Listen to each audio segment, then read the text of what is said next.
Well, hello everybody. It is, March 19th, and been a hell of a spring so far. Just a wet, muddy mess everywhere. In fact, Nebraska, we got record flooding everywhere. One of my farms is about 12 feet underwater. I don't know what's going to happen with that one, but other than that, hey, nothing I can do about it. So right now, but I did get a call. I'm getting some new tires on my 8640 here. I had, over the couple of years, I've had to replace a few. And so I've got a hodgepodge. So I've got 4 of them, 4 new, 4 old, scattered all over. And so I'm just going to bite the bullet and put all new ones on. So, unfortunately, this was a bad design on John Deere. Bad idea with these duals. I don't know whoever thought that was a good thing. You can't just take these off real easy like your normal 10-bolt, 9-bolt duals and pop them off. And so my tire guy doesn't want to mess with them, obviously, which I don't blame him. He doesn't have the equipment for it, and they're a pain in the butt. So I'll let you watch what I'm going to do. I'll try and narrate some of this as I'm going along here, but basically, you got pusher bolts on the other side. You got to take the holding bolts out or loosen them, and then you tighten the pusher bolts, and you don't over tighten them. You just put pressure on them. Then you take a big sledgehammer and hit this. Then you go and you tighten the pusher bolts a little more, and hopefully it will push out this wedge. Now I'm going to take the bolts all out of this side of this wedge so that hopefully I've had good luck if I do that. Usually it helps push things out. So this tire's good, that one's bad, but this one here, we got a brand new one on the outside and we got to get a new one on the inside. So I got to take this guy completely off, and hopefully it goes good. Looks like they've been replaced at some point. Hopefully somebody never sees the heck out of it. And so we'll see how this goes. Okay, we'll try this again. All right, so we got to get this safety ring off. That's there in case your wedge comes loose. It keeps your tire from falling off, which would be a nightmare, especially if you're going down the highway. Heck, these things weigh enough, they could kill somebody easily. So next we have, this is you got to loosen these out. This is what holds your wedge, and tighten these. This is what is your pusher. And for some reason, the person who used to own this tractor, I think 2 people ago, torched all those off.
Dang.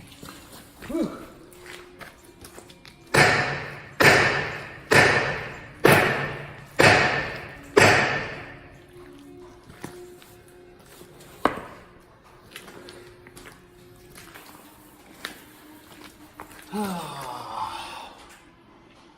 Well,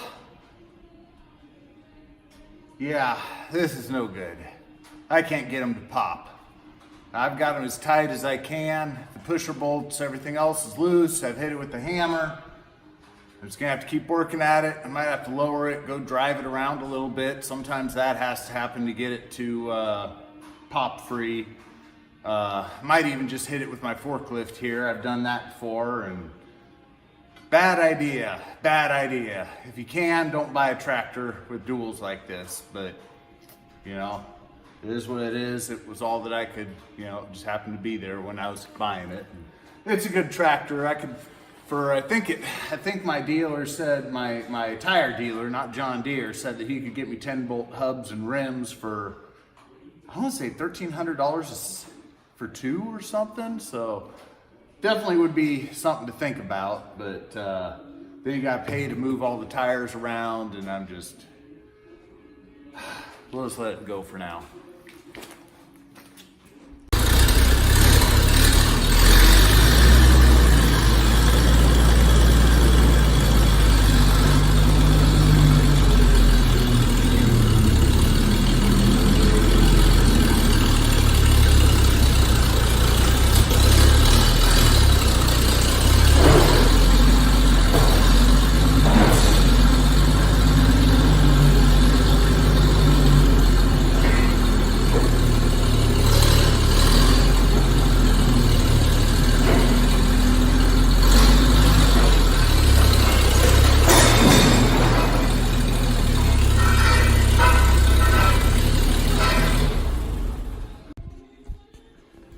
All right, well, I gave up on that tire.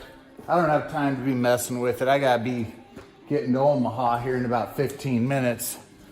And so moved to my other tire that I gotta take off. Got the keeper bolts all loosened, got everything ready. I cannot find my inch and a 16th wrench. That's just pissing me off. I don't know what I did. I had it, and nope, that's not it. I know everybody else can relate. You set something down somewhere, moving everything around here, and so, all right, worst comes to worst, I'm gonna grab the one out of this toolbox in here, because it'll show up, and I don't have time to be messing with this. So as soon as this one will pop out pretty easy. I'd never seized the hell out of it. I don't know the last time that I had to take it off, so that's the difference. You know, that never seized just is the best thing since sliced bread on this stuff. So yeah, it's gonna pop off no problem. And then I'll show you with what I do with how I lift it with the forklift and get the heck out of here and go watch Captain America or Captain Marvel, whatever it is my son wants to go see. And so enjoy.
Just like that.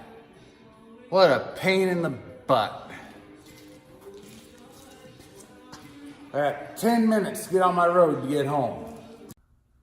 Well, hello.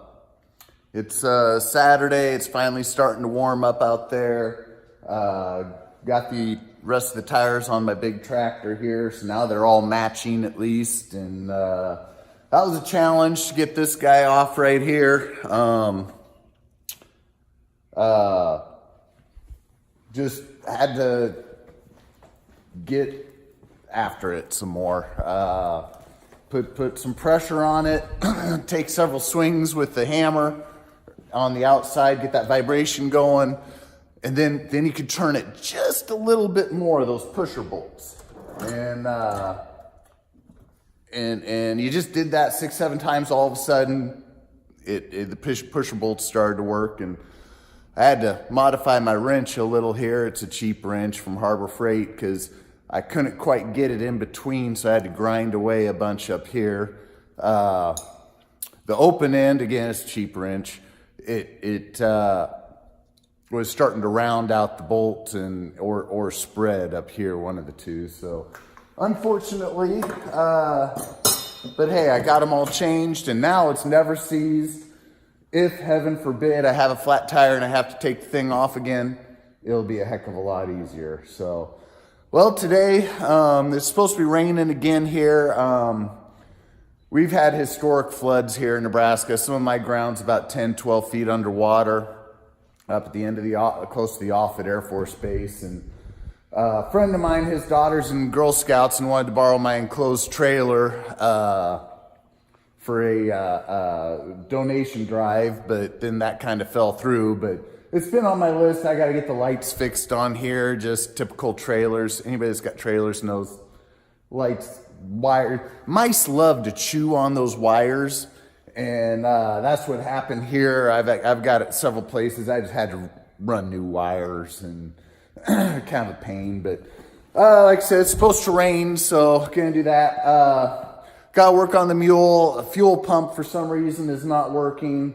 There's a fuel relay, that might be it. I might just have to run a new wire for it. That might be the easier thing. And got my big fancy disc here. We're all no-till, like I've said before, so we really don't use the disc or anything much anymore. Just kind of smooth some places out. But I had a disc blade broken up there, so I got it off. All apart. Now we ordered the disc blades because Bush Hog disc blades are, well, just, nobody around here even carries them anymore. Did that. I had a wheel bearing out, and somebody at some point had put new heavier duty spindles and hubs on here. So that took a little challenge to try and find the right size of a bearing to put on there. So just, like I said, try and grease this thing up and get it all ready to go. Then take it off, and that way come when we're trying to go that it's ready to go. So yeah, it's gonna be just kind of a big day working in the shop here. We're hoping, got some rain coming, maybe the middle of next week we can be out, start putting some fertilizer on or something. I sure hope so, because then we're getting close to April, and like I said, I've got probably a week's worth of easily, if I didn't work a job. If I did nothing but put fertilizer on and I had access to fertilizer all the time, it would take me probably a good 5-6 days. And so we're getting really behind the time crunch, but it'll all get done.